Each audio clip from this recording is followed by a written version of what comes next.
বয়সজনিত কারণ বা দেখা যাচ্ছে হাঁটতে গেলেই কোমরে ব্যথা করছে, কোমরের চাপ, সবার আগে যে নামটা আসে সেটা হলো স্পন্ডোলোসিস, স্পন্ডাইলোলোসিস, স্পন্ডালাইটিস, স্পন্ডাইলোলিস্থেসিস। এতগুলো টার্ম আমরা সবকিছুই কিন্তু বলি কোমর ব্যথা। লিস্থেসিস মানে কি?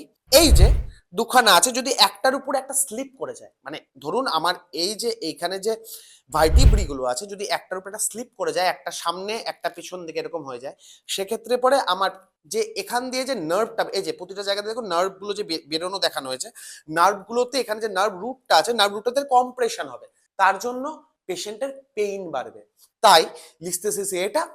যদি দেখা যায় স্পন্ডালাইটিস নর্মাল কেস, সেক্ষেত্রে দেখা যায় যে এজ রিলেটেড অ্যাট্রপি, বয়সজনিত কারণে সোজা, এবং এই যে প্রসেসগুলো দেখছি, প্রসেসগুলোর মধ্যে হাড় বাড়ে, এই যে এই হাড়গুলো যখন বেড়ে যায় তখন তার জন্য একটা ফ্রিকশন জনিত পেইন।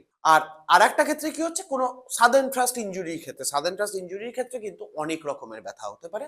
আগে দুটো ভিডিওতে আমরা কি নিয়ে আলোচনা করেছিলাম, পিআইভিডি, ডিস্ক হার্নিয়েশন। তার সঙ্গে কি আছে, এক্ষেত্রে কিন্তু সায়াটিকা আপনাদের কমনেস্ট সিমটমস, এগুলো সব লো ব্যাক পেনের স্ট্রাকচারাল থিং এর মধ্যে আসে। তার সঙ্গে এখানে কক্সিডেনিয়া আছে, যেটা আমরা বলি ল্যাজের হাড়ের ব্যথা। সকলে যদি আরো কিছু প্রশ্ন থাকে নিশ্চয়ই আমাকে কমেন্ট বক্সে জানাবেন। সকলে খুব ভালো থাকবেন। নমস্কার।